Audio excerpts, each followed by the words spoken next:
Kabanata 201, Binobola mo ako, Mr. Gideon. Makakaasa ka na tutulungan kita sa abot ng aking makakaya sa hinaharap. Sabihin mo lang. Tumawa si Severin, tumingin ulit kay Gideon, at saka sumimangot. May herniated disc ka ba? Nagulat si Gideon saglit bago sumagot, paano mo nasabi? May problema ako sa baywang ko, at sinabi sa akin na medyo herniated disc yun nang magpa-check up ako ilang araw na ang nakakaraan. Alam kong hindi madaling gamutin ang kondisyong ito, at ang tanging paraan para matiyak na hindi ito lumala ay ang pag-inom ng gamot at sumailalim sa ilang konserbatibong paggamot, kung gayon, kung hindi ako magkakaroon ng mas masahol na paggamot. Ngumiti si Severin, hindi ito kasing seryoso gaya ng inaasahan mo. Narito ang ilang mga halamang gamot. E-brew ito sa isang alak at inumin ito. 2 litro lang dapat ang sapat. Pagkatapos ay ibinalik niya ang kanyang palad upang ipakita ang ilang medyo tuyong mga sanga ng hindi kilalang damo at ibinigay ito kay Gideon. Si Gideon ay may convoluted expression sa kanyang mukha habang siya ay umiinom ng mga halamang gamot. Sa kanyang pagkatulala, nagtanong siya, ganun lang kadali. Madali lang iyan, confident na sabi ni Severin. Ang mga halamang gamot na ito ay talagang mahalaga, at ang mga ito ay napakabihira din.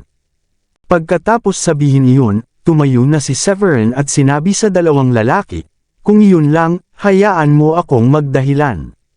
Gayunman, agad na sinabi ni Henry, Mr. Severin, bakit hindi ka umupo sandali at kumain ng hapunan bago umalis? Ikanaway ni Severin ang kanyang kamay. Salamat sa iyong kabaitan, Mr. Henry, ngunit sa bahay na ako maghahapunan. Maghintay, sigaw ni Charmaine nang makitang aalis na si Severin. Mabilis siyang tumakbo pabalik sa itaas habang bahagyang nakasimangot si Severin at hinihintay siya sa ibaba. Pagkaraan ng ilang sandali, bumaba si Charmaine na may dalang 2 liham ng imbitasyon, na ibinigay niya kay Severin at sinabing, dahil nangako kaming bibigyan ka ng 2 kota, mangyaring kunin ang mga liham ng imbitasyon na ito. Papayagan ka lamang na pumasok sa lokasyon ng kaganapan kung mayroon ka nito. Maaari mong ibigay ang isa sa mga siyanahan at itago ang isa sa iyong sarili. Maraming salamat, Miss Charmaine. Nagpasalamat si Severin at ngumiti sa kanya. Matapos makatanggap ng 2 liham ng paanyaya, kinumpas niya ang kanyang mga kamay bilang pasasalamat at tuluyang tumalikod para umalis. Napatingin si Charmaine sa stoic figure ni Severin at tila natulala sa kanya. Naisip niya sa sarili na napakaswerte ni Diane na nakatagpo ng ganoong kamangha-manghang tao. Samantala, natigilan si Henry nang makita ang nakatutok na tingin ng kanyang apo kay Severin habang paalis ito. Hindi niya naiwasang humakbang pa harap at natatawang sinabing, nahulog ka na ba sa kanya? Mukhang matamon mo siyang tinititigan. Napamulat si Charmaine at sabay na namula. Of course not, Lolo. Don't say that kind of thing. Paano ako mahuhulog sa kanya kung may asawa na siya? And besides, I've only met him a couple of times. When Henry saw Charmaine's reddened cheeks, he teased her, you can always be his second wife. Tingnan mo na lang si Edward. Hindi ba't lagi niyang pinipilit na pakasalan si Diane bilang pangalawang asawa? Agad na lumubog ang ekspresyon ni Gideon habang nakatayo siya sa isang tabi. Not a chance. Charmaine is the only daughter of our family, and she'll inherit in the future. Sige, kayong dalawa, aakyat na ako. Bahagyang ngumiti si Charmaine at umakyat nang walang binanggit pa. Sa ibang lugar, sa base ng Emerald Cloud Gang, ang mga individual na mas mataas sa hierarchy ay pinagsama-sama. Ang gang ay isa sa 3 puwersa sa underground sa Brookborn, at ang kanilang pinuno ay si Claude Emeraldo ay may malungkot na ekspresyon. Siya ay malinaw na labis na hindi nasisiyahan. Sabi ng isang nasa katanghaliang gulang na babae na sumagot sa kanya, anong problema, sir? Kung tutuusin sa ekspresyon mo, parang nakatutok ka sa isang bagay. Noon ay sinabi ni Claude, ang mga miyembro at ari-arian ng Cedar Gang ay kinuha na ng Draco Hall. Ang Cedar Gang ay wala na sa Brookborn. Hindi pwede yun. Gulat na sambit ng babae. Monte, Kevin, and the others are not weaklings. Paano sila namatay ng ganun-ganun lang? Nagulat ang babae nang marinig iyon. Kumunot ang noo ng isa pang matandang lalaki at sinabing, hindi yun ang kakaibang bahagi. Ayon sa impormasyong natanggap namin, hindi gaanong nagdusa ang Draco Hall at wala ring nasawi. Sa kabilang banda, marami sa mga miyembro ng Cedar Gang ang namatay, at tila mabilis na natapos ang laban. Walang saysay yan. Lalong nataranta ang babaeng nasa katanghaliang gulang at nagsimulang mag-analyze sa nangyari. Halos magkapantay ang lakas ng magkabilang panig, at kahit na magkaroon ng labanan sa pagitan nila, ang magkabilang panig ay magkakaroon ng parehong malaking pagkatalo. Larry's victory ought to be a hard fight won, not an easy win. Ngunit ang katotohanan ay ang Draco Hall ay nakakuha ng walang hirap na tagumpay. Ngunit walang nakakaalam kung paano nila nagawa iyon. Malungkot ang mukha ni Claude, at pagkatapos pag-isipan ang nangyari, sinabi niya, "Remember to keep a low profile in the future. We don't want to offend Draco Hall again." Gayunpaman, pinaalalahanan siya ng nasa katanghaliang gulang na babae. Sa tingin mo ba ay magiging maayos ito dahil lamang sa pag-iwas natin na masaktan sila? Si Larry ay isang ambisyosong tao. Ngayong kinuha na niya ang Cedar Gang, sa tingin mo ba ay matitiis pa rin niya ang ating pag-iral? Si Claude ay kinuha ang pagsasaalang-alang, ngunit siya ay hindi nais na o sa halip, dared na hindi manahan sa mga ito. Gayunpaman, wala siyang ibang pagpipilian kundi ang kausapin ng babae sa silid pagkatapos itong dalhin ng kanyang nasasakupan. Are you suggesting that he'll find a way to take over our gang also? Tumango ang nasa katanghaliang gulang na babae at sinabing, oo. Higit na mas makapangyarihan sila kaysa sa atin, at kung sa huli ay sila ang maghahari, ang underground forces ng Brookborn ay manggaguna sa kanila. Kahit ang mga first-year na pamilya o miyembro ng Brookborn Mansion ay hindi maglalakas loob na kunin sila. Napaawang ng ilang beses ang bibig ni Claude at sinabing may malungkot na ekspresyon, kung ganoon, ano pa ba ang dapat nating gawin bukod sa hindi natin sila ma-provoke? Napunta na sa ulo ang sitwasyon, at ang dating tripartite balance kung saan ang lahat ng tatlong panig ay nagpipigaw sa isa't isa ay napalitan ng bipartite na sitwasyon. This is going to be very tricky. Hehe, sa puntong iyon, ang isa pang matandang lalaki ay napangiti at sinabing, sa puntong ito, ang tanging bagay na magagawa natin ay maghanap ng paraan upang makakuha ng pabor sa Brookborn Mansion. Isipin mo ito, si Draco Hall ay mas malakas na kaysa sa ilang mga pamilya sa unang antas, at kahit na ang pinakamalakas ay maaaring hindi kasing lakas ng Brookborn Mansion, ang kanilang mga ari-arian ay hindi bababa sa kapantay sa kanila. Saglit na huminto ang matanda bago nagpatuloy. Napakabilis at napakalakas ng pagbangon ng Draco Hall.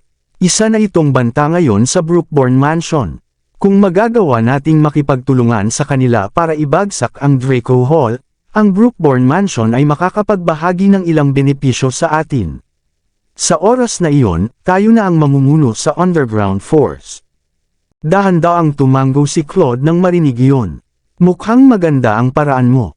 Sa sitwasyong ito, lalakas pa ang Brookborn Mansion, at magiging mas matatag ang kanilang posisyon sa oras na iyon. Tuwang-tuwa ang matanda nang makatanggap siya ng affirmation mula kay Claude. Sa totoo lang, sir, it'll be too late for us to fight back if we wait until we get struck down by the other side. It's important for us to be prepared. Larry is a vengeful person, after all, and he's incredibly ambitious too. After all, he would never have taken over that Cedar. Naramdaman pa rin ni Claude na walang kahulugan ang mga sinabi ng kanyang mga nasasakupan, kaya pagkatapos itong pag-isipang mabuti, sinabi niya, kailangan nating ihanda ang ating mga sarili, sigurado iyon. Ngunit dapat din nating malaman na hindi dapat guluhin ang Draco Hall. Sabihin sa mga nasa mababang hanay na panatilihing mababa ang profile nitong ilang araw at iwasang magalit si Draco Hall. Ayaw nating bigyan tayo ng pagkakataon. Pagkasabi noon, huminto sandali si Claude bago nagpatuloy. Tungkol sa iba, bibisita ako sa Brookborn Mansion sa loob ng ilang araw upang subukan at maunawaan ang kanilang mga pananaw tungkol dito. Tatalakayin natin ang karagdagang aksyon kapag napag-isipan na natin. Matalinong desisyon, Ginoo. Agad na kinuyam ng matanda ang kanyang mga kamay at binigyan ng papuri si Claude. Hugo, mangyaring ipaalam sa ating mga nasasakupan na huwag i-provoke si Draco Hall sa panahong ito. Naririnig mo ba ako? Sabi ni Claude matapos lumingon sa medyo may edad na lalaki na nakatayo sa tabi niya. Si Hugo ang tagapagtanggol ng Emerald Cloud Gang. Siya ay isang napakahusay na tao na pinahahalagahan ni Claude. Higit sa lahat, maaasahang tao si Hugo, at nakatulong siya sa Emerald Cloud Gang na kumita ng pera nitong mga nakaraang taon. Huwag kang mag-alala, Ginoo. Hinawakan ni Hugo ang kanyang mga kamay at lumabas para tawagan ang kanyang mga tauhan. Ang mga tagubilin na ibinigay niya sa lahat ay pareho na panatilihin ang isang mababang profile at iwasang pukawin si Draco Hall. Gayunpaman, kakatapos lang niya ng ilang tawag nang may tumawag sa kanya. Nang makita niyang tinatawagan siya ng kanyang subordinate na si Hugh, nakangiting sinagot ni Hugo ang telepono at nagtanong, "Ano na, Little H?" Dahil halos magkapareho ang kanilang mga pangalan sa isa't isa at maganda ang kanilang relasyon, madalas na tinawag ni Hugo si Hugh bilang Little H habang ang iba pang miyembro ng Emerald Cloud Gang ay tinawag si Hugo na Big H. Parehong maganda ang relasyon ni Hugh at Hugo na maaari rin silang maging swear brothers. Sa suporta ni Hugo, naging matapang si Hugh sa labas ng gang at gumawa ng hindi mabilang na mga hindi magandang gawain tulad ng pagpapahiram ng pera at pagsingil ng mataas na rate ng interes. Pagdating sa mga kabataang babae na hindi makabayad ng kanilang mga utang, laging gumagawa si Hugh ng paraan upang sila ay makatulog sa kanya kapalit ng pagwawaksi sa kanilang utang. Sa pangkalahatan ay walang pakialam si Hugo sa ginagawa ni Hugh sa labas ng gang. Kung tutuusin, ang bawat lalaki ay sipsip sa magagandang babae, at hindi siya mapakali na bantayan ang ginagawa ni Hugh, hanggat walang pinatay si Hugh at patuloy na kumikita ng mas maraming pera para sa gang. Hik-hik, Big H, kailangan mong makuha ang hustisya para sa akin. Agad na tumanggaw si Hugh kay Hugo. Anong nangyari? Agad na kumunat ang noo ni Hugo. Alam niya na si Hugh ay isang malakas na lalaki na may taas na 7 talampakan na hinding-hindi iiyak sa harap niya maliban kung may nagawang malubha. Sinubukan ng isa sa aming mga lalaki ang kanilang sarili sa babaeng ito na nagngangalang Queenie kahapon, at siya ay nagpakita kasama ang pinsan at pinagtripan sila. Nagplano akong turuan siya ng leksyon para sa pang-aasar sa amin nang dumating siya upang bayaran ang kanyang utang ngayon, ngunit lumitaw muli ang kanyang pinsan, at binugbog ang ating mga lalaki. Ang masama pa, hindi ako ang kalaban niya, at siya pa ay binugbog din ako, at sinabi pa ng doktor na wala na akong silbi bilang isang lalaki mula ngayon. Kinagat ni Hugh ang kanyang mga ngipin habang nakahiga siya sa kama ng ospital at nakaramdam ng nag-aalab na puot sa kanyang puso. Nang marinig iyon ni Hugo, ikinuyong niya ang kanyang kamao at sinabing, "Queenie ang pangalan niya, di ba? Ano ang pangalan ng pinsan niya?" "Severin." Si Severin. Nang umalis sila, hiniling pa niya sa amin na magbayad ng $450,000 para sa pagpapahirap sa kanyang pag-iisip sa kanyang pinsan. Wala kaming mga pagpipilian sa oras na iyon. Masasabi ko lang na oo sa kanyang mga kahilingan o kung hindi ay papatayin niya ako. Agad na sabi ni Hugh. "Severin, ha?" Ikinuyong ni Hugo ang kanyang mga kamao ng napakalakas na may narinig na tunog mula sa kanyang mga bukong-bukong. Isang malamig na kislap ang lumitaw sa kanyang mga mata at siya ay nagkaroon ng isang nakakatakot na aura. Hinihiling niyang patayin siya. Pagkatapos isaalang-alang ang kanyang mga pagpipilian, direktang sinabi ni Hugo, "Little H, sabihin sa iyong mga tauhan na hukayin ang lahat ng makakaya nila tungkol sa kanila at ibigay ang impormasyon sa akin. Ipaghihiganti kita sa ginawa ni Severin, at sisiguraduhin kung hindi na siya mabubuhay upang masilayan ang araw. Para kay Queenie, maaari mo siyang harapin ayon sa gusto mong gawin kapag nahuli ko siya at dinala sa iyo." "Salamat, Big H." Labis ang pasasalamat ni Hugh. Dumidilim na ang langit noon, at pagkatapos ng hapunan ni Severin, nakaramdam pa rin siya ng kaunting pag-aalala nang maisip niya ang desisyon ni Queenie na magtrabaho ng isa pang gabi, matapos siyang pakiusapan ng manager niyang si Paul na pumunta ng hapong iyon. Dahil ang pag-iisip na iyon ay patuloy na bumabagabag sa kanya, nagpa siya siyang dumiretso sa bar upang suriin ang sitwasyon. He had the niggling feeling na parang natakot si Paul sa posibilidad na hindi makakapasok si Queenie sa trabaho ng gabing iyon. Nasabi ni Severin na kinakabahan si Paul, sa kabila ng hindi masyadong halata. Sa layuning iyon, pinaalalahanan niya si Queenie na mag-ingat bago ito umalis para magtrabaho. Sa pangunguna ni Paul, dinala siya sa mesa ni Gareth, kung saan may kasama siyang ilang lalaki. Pagdating niya, may 3 pang B-girls doon. Ipinakilala sila ni Paul. "Sir, ito po si Queenie. Queenie, kailangan mong i-entertain lahat ng mga pinarangalan nating bisita dito." Commandant si Paul kay Gareth.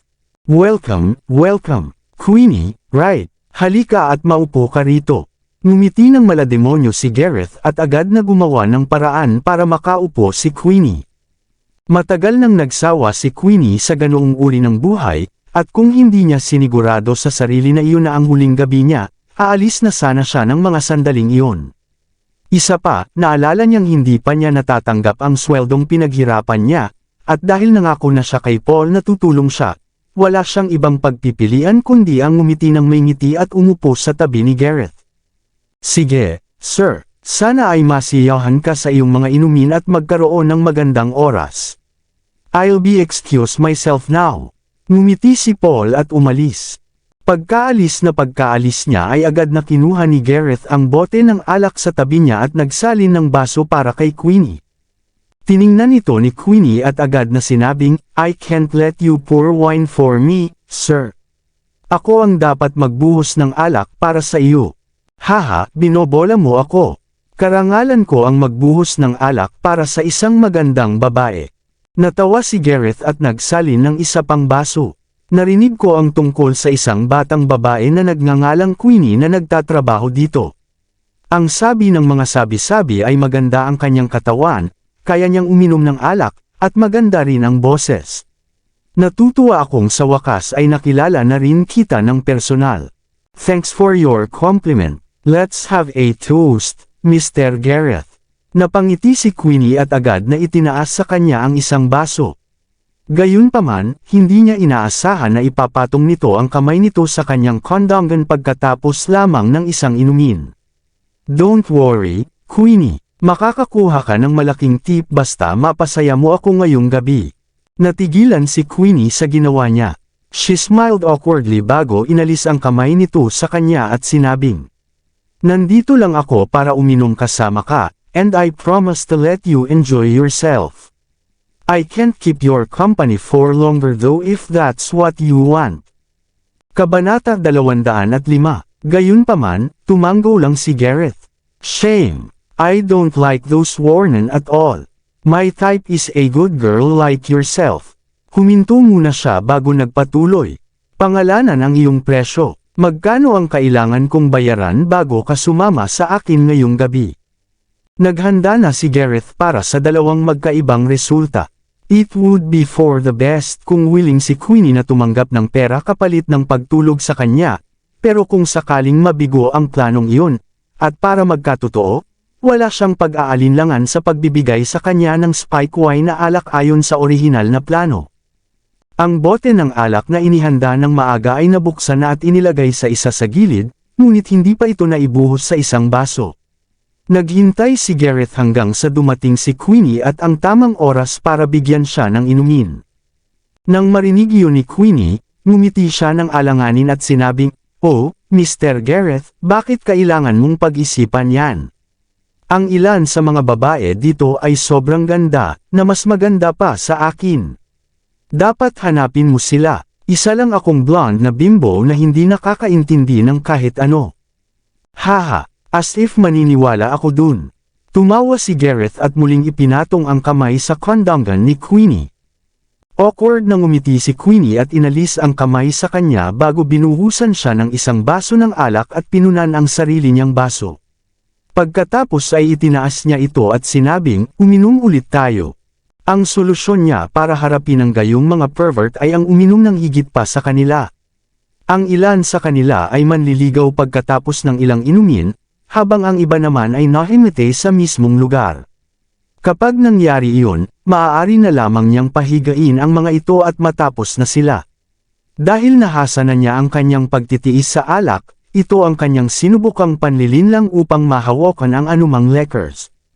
Nang makita ni Gareth na hindi siya binigyan ng pagkakataon ni Queenie na gawin, sumimangot siya at muling nagtanong, "Sigurado ka bang ayaw mong sumama sa akin? Kung oo, babayaran kita ng $70,000 kapalit ng isang gabing kasama ka. I'm sure maraming babae ang matutokso niyan. Tutal, sasabihin ng ibang babae na oo kahit na 7,000 lang ang ibibigay ko, and here to my couple enough sincerity, tama ba?" 70,000. Napabuntong hininga si Queenie nang marinig ang malaking halagang iyon. Ang lalaking nasa harapan niya ay kasing yaman ng mga ito, at handa siyang magbayad ng higit sa $50,000 para lamang matulog sa kanya. Ang nasabing halaga ay isang bagay na hindi niya pinangarap. Ang gulat na tingin ni Queenie ay labis na ikinatuwa ni Gareth. Oo naman, ang pera ay gumawa ng mga kababalaghan, at doon ay walang bagay na hindi gagawin ng isang babae kung pera ang kasangkot. Gayunpaman, hindi niya inaasahan na magtatagal lamang ng ilang sandali ang pagkamangha ni Queenie bago ito ngumiti at sinabing, "I'm sorry, Mr. Gareth. 50,000 is a very lucrative offer, but I can't accept that money na galing sa'yo. Nais kong panatilihin ang aking kawalang kasalanan, at hindi ko nais na kumita ng pera sa pamamagitan ng paggawa ng mga ganyang bagay. Masama ang budi ko sa buong buhay ko kung magpapakababa ako." Agad na naging malungkot ang kutis ni Gareth, ngunit agad itong napalitan ng saya. Dahil natukso siya sa alok nito ngunit sa huli ay tinanggihan niya ito, naniwala siya na hindi siya makikigulo kung makitulog siya sa kanya ng gabing iyon at bibigyan siya ng pera pagkatapos ng katotohanan. At saka, halatang virgin pa siya nang ilabas niya ang pagiging inosente niya sa usapan. Nagulat siya nang banggitin ito iyon sa kanya at natuwa pa ito sa kanya ng higit pa. Kung tutusin, bihira na ang ganoong kaganda at pagkababaeng babae ay dalaga pa sa ganoong edad. Ngumiti siya, kumuha ng bote ng alak, at nagsalin ng para sa kanyang sarili. Dahil iyon na ang huling alak mula sa bote na iyon, alam niyang dumating na ang pagkakataon para ilabas niya ang spiked wine. Ibinuhos niya ito para kay Queenie. "It's fine then. Bihira lang makakita ng mga babaeng katulad mo. Anyway, I'll let you go if magkaroon ng 3 baso ng alak sa isang hilera.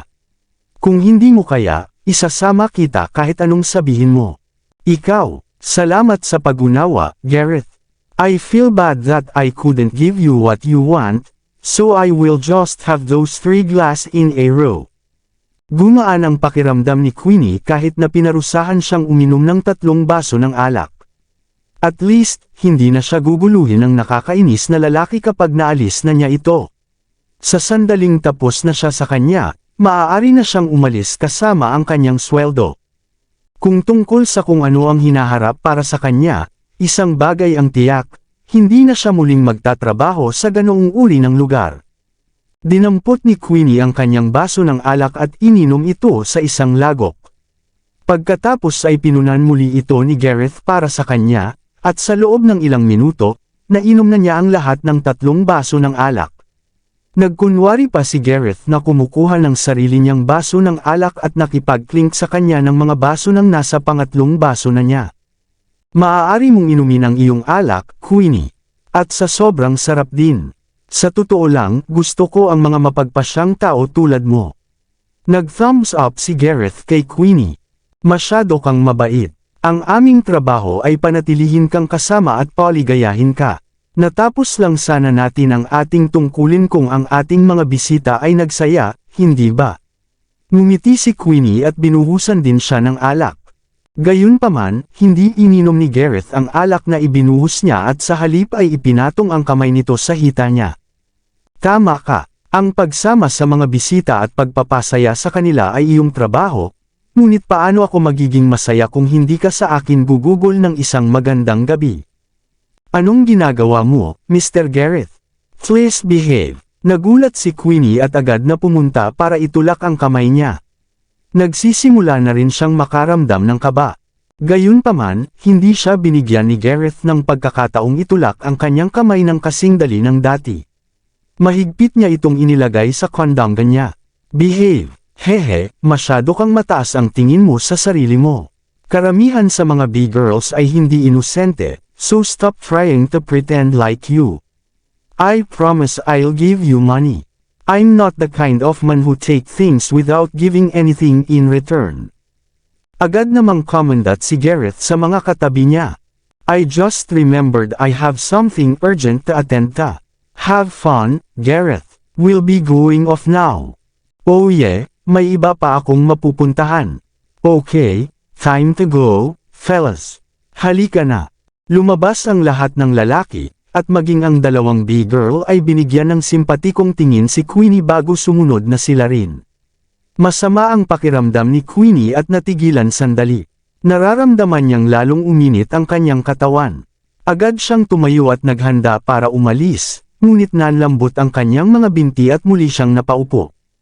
Mahina niyang sinulyapan si Gareth at sinabing, Mr. Gareth, ikaw ba?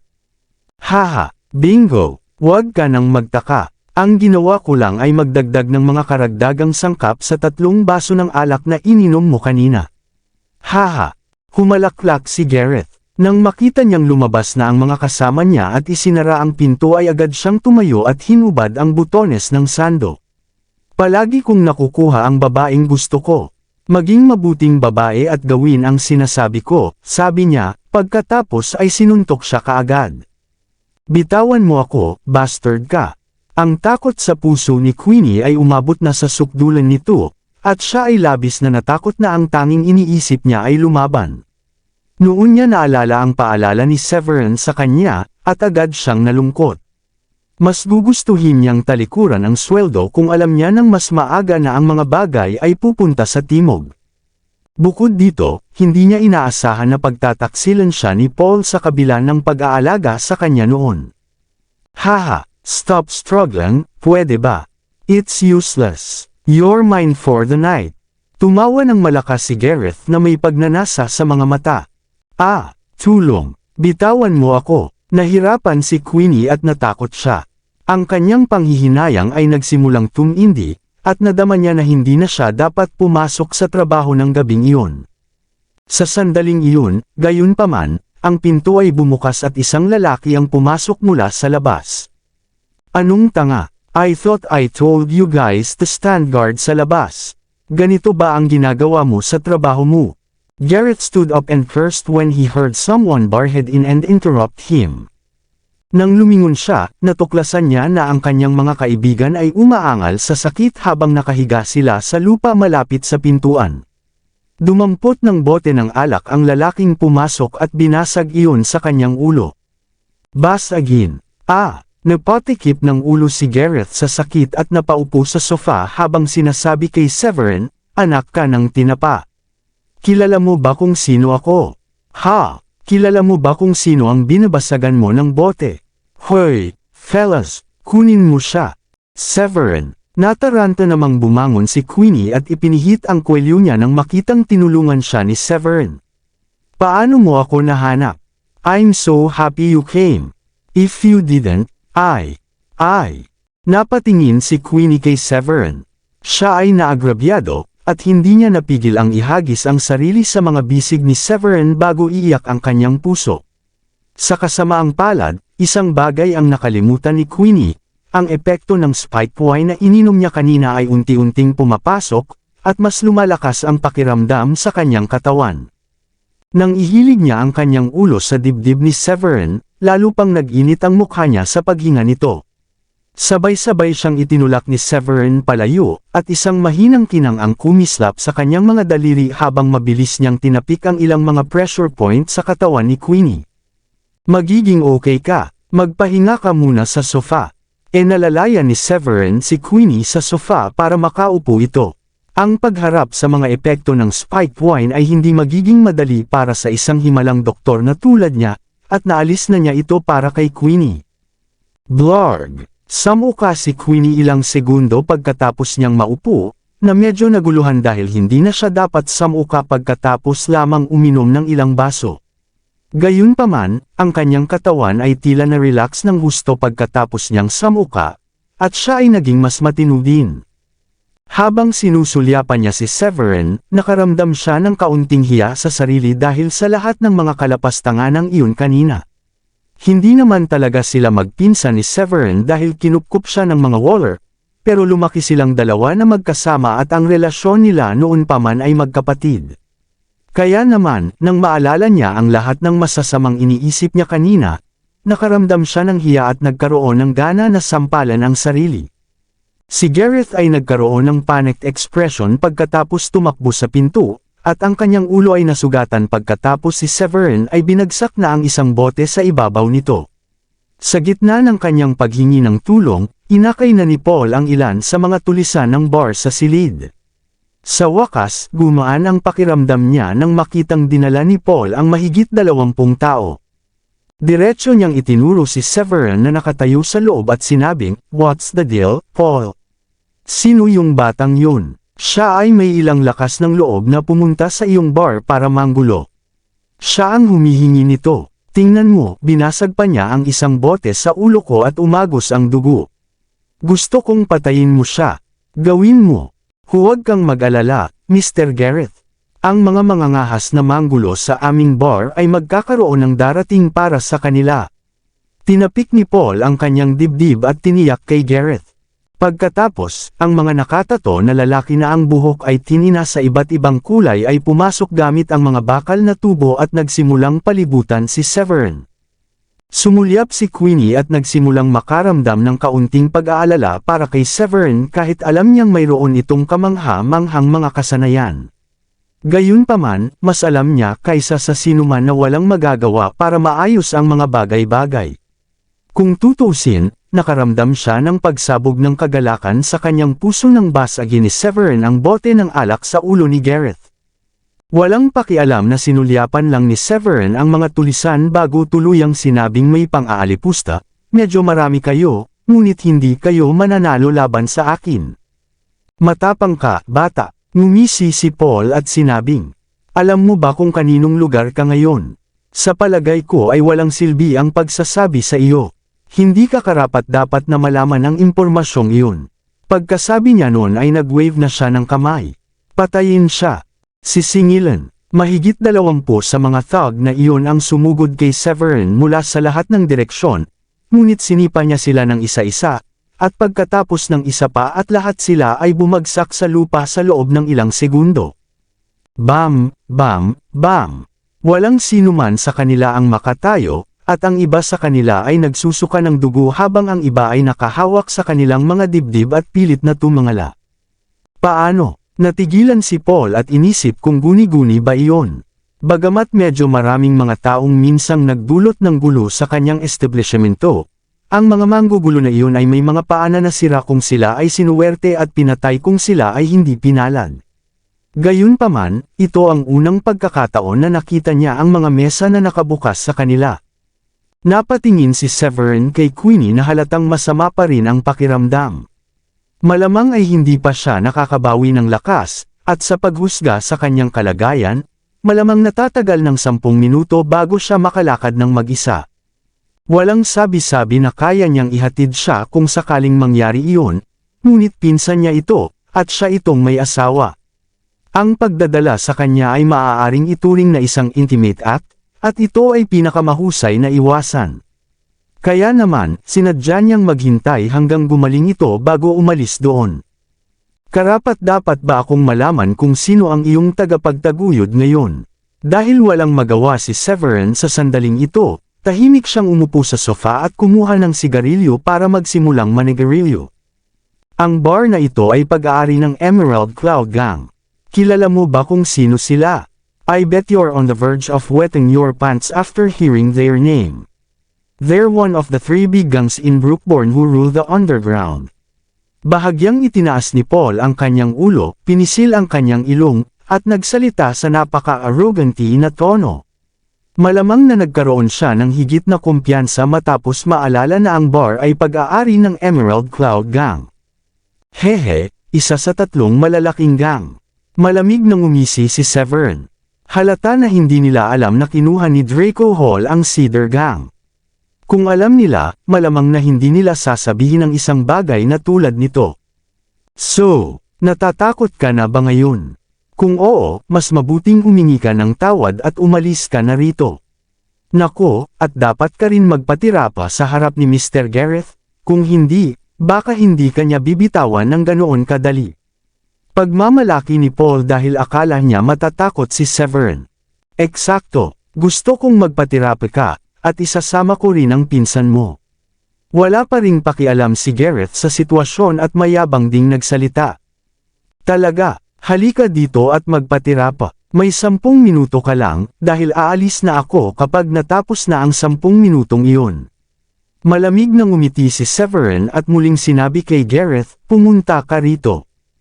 Ikaw fucking pervert, magpatira pa sa harap ko at ng aking pinsan.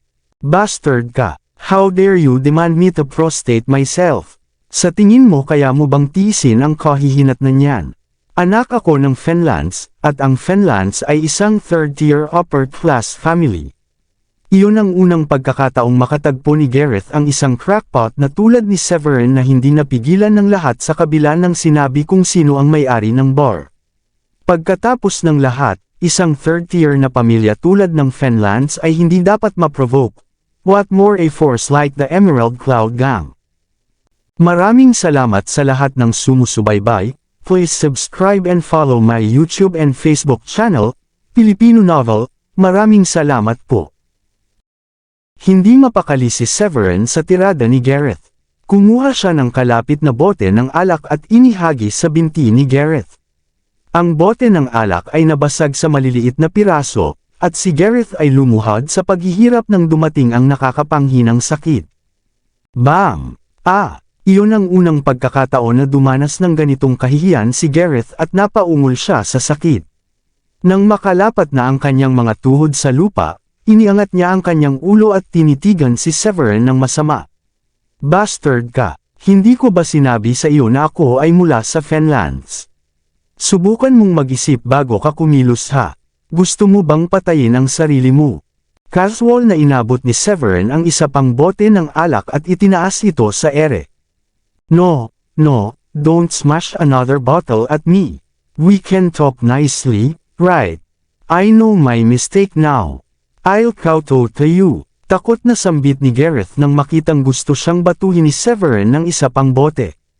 Hindi pa niya nakilala ang ganoong kainit ng ulo. Nang makita ng manager na si Paul na abala si Severin sa pakikitungo kay Gareth at hindi ito pinansin, agad itong umatras sa pinto at tinawagan ang Emerald Cloud Gang. Si Hugo ay nasa isang napakasamang kalooban at isasama niya ang kanyang mga tauhan upang hanapin sina Severin at Queenie.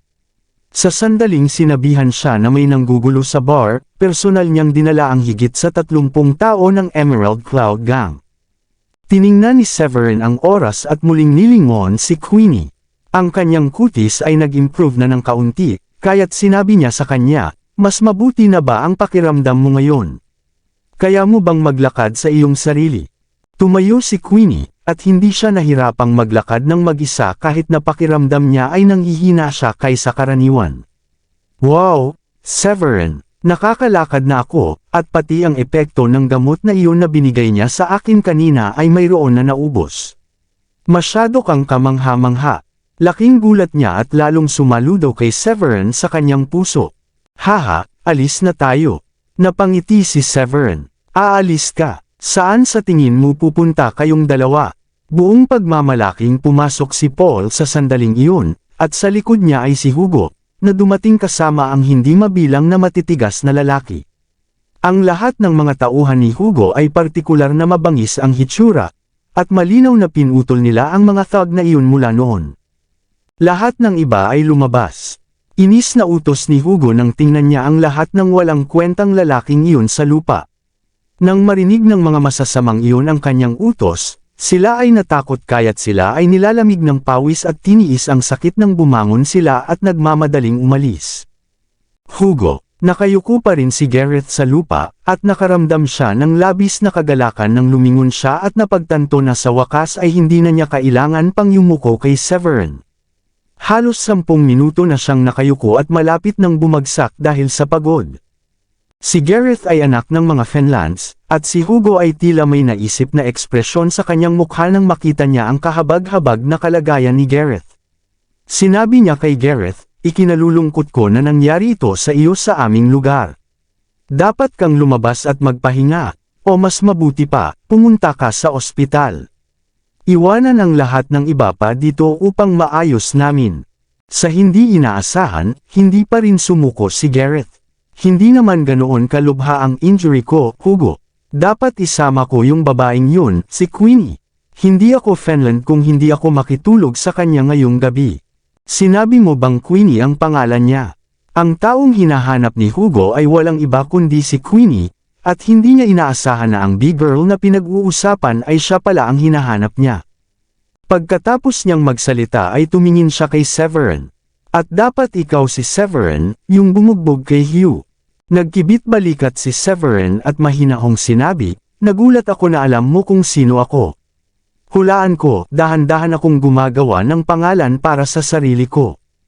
Kabanata 210. Humibot ng ilang beses ang mga sulok ng bibig ni Hugo at malamig siyang ngumiti sa huli. "Fantastic. Ito ay talagang hindi kapani-paniwala. Mayroon kang ilang mga bola na binubugbog ang aking mga subordinate kahapon at nanggugulo sa bar namin ngayon." Pagkatapos ng isang paghinto, nagpatuloy si Hugo, "Kapuri-puri ang iyong mga kasanayan, at sa palagay ko ay hindi katugma sa iyo ang sinuman sa mga lalaking dinala ko rito." Naunawaan ni Severin kung ano ang ipinahihiwatig ni Hugo at sinabi sa kabilang partido, "Iminumungkahi mo na maglaban tayo ng one-on-one." Tumango si Hugo, "Tama, kung matatalo mo ako, hahayaan kitang umalis dito kasama ang babaeng iyon. Kung hindi mo magawa, wala ni isa sa inyo ang papayagang umalis sa lugar na ito." "Haha, oo naman." Alam ni Severin na si Hugo ay isang bihasang individual, at masasabi niya sa isang sulyap na si Hugo ang pinuno ng lahat ng lalaking iyon. Kung tutusin, hindi makatuwiran para kay Hugo na ipagmalaki ang gayong pagtitiwala kung hindi yun ang kaso. Galit na sigaw ni Hugo at gumawa ng matatag na hakbang habang naghahatid ng sunod-sunod na suntok ng salit-salit sa pagitan ng kanyang dalawang kamay kay Severin. Kumunat ang noo ni Severin. Gaya ng inaasahan, si Hugo ay walang alinlangan na isang mahusay na individual. Nagsimula na siyang sumuntok bago pa man makalapit kay Severin, at pabilis ng pabilis ang palitan niyang mga kamao, na halos parang nakasalansan ang lakas niya sa bawat suntok. Sa harap ng pag-ataking iyon, walang pakialam nang umiti si Severin, na ikuyom ang kanyang kamao, at naghatid ng isang suntok. Bam! Bagamat parang ordinaryo ang suntok, pinalipad nito si Hugo ng ilang metro paatras bago mapatatag ng lalaki ang sarili. Naiiling ni Hugo ang kanyang manhid na kamao at nakaramdam ng takot. Ang tila walang kahirap-hirap na suntok ng kanyang kalaban ay nagpalipad sa kanya, at iniisip niya kung sino ang batang iyon at paano siya naging ganoon kalakas. "What's wrong? Susuko ka na ba?" Ngumiti si Severin at kumaway sa kabilang partido. "Hindi pa ako nag-iinit." Alam ni Hugo na hindi niya kayang makipagsabayan kay Severin, kaya nagngangalit siya, at nag-aatubili na sinabi, "Umalis ka na. Pabayaan mo sila. Pakakawalan mo sila ng ganun-ganun lang." Natulala si Gareth habang nakatingin sa gilid. Si Hugo ay isa sa mga master ng Emerald Cloud Gang, at sigurado siyang hindi ginamit ni Hugo ang kanyang buong lakas kanina. Kaya naman nakita niyang kakaiba na hinahayaan lang sila ni Hugo na umalis pagkatapos ng maikling labanan. Napangiti si Severin at ikinulong niya ang kanyang mga kamay sa kabilang partido bago pinalabas si Queenie. Labis siyang kinabahan ng madaanan nila ang mga tao ng Emerald Cloud Gang. Pagkalabas ng bar, hindi niya maiwasang tapikin ang kanyang dibdib at sabihing, "Diyos ko, kinakabahan ako kanina. Ito ay salamat sa iyong kahanga-hangang kakayahan kung hindi tayong dalawa ay hindi makakaligtas sa isang bogbog ngayon." Binitawan ni Severin ang kamay niya. "Huwag kang mag-alala, ang mga talunan ay wala sa akin." Hindi nakaimik si Queenie at pakiramdam niya ay lalong nagiging bongga ang kanyang pinsan sa paglipas ng mga araw. Maaaring malakas siya, ngunit tila medyo over the top para sa kanya na sabihin iyon. Napatingin si Severin kay Queenie at hindi maiwasang sumimangot. Nga pala, hindi pa nababayaran ang sahod mo. Hindi pa, casual na sagot ni Queenie. Iyan ay hindi katanggap-tanggap. Balikan natin ito, sabi ni Severin habang tumalikod at naghahanda sa pagbabalik.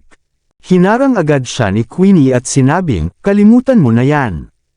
Ilang daan lang, mas gugustuhin kung hindi kunin ang pera. Sapat na ang naging gulo mo, at si Hugo ay mula sa Emerald Cloud Gang. Marami silang malalakas na lalaki doon, kaya umalis na lang tayo ngayon na nabigyan na tayo ng pagkakataon. Tsaka, mas dapat tayong mag-ingat sa pag-alis ng alak na iyon. Hayaan mong buksan ang bote ni Gareth at baka magsisi na hinayaan kita, at ayaw kong pigilan nila ulit tayo.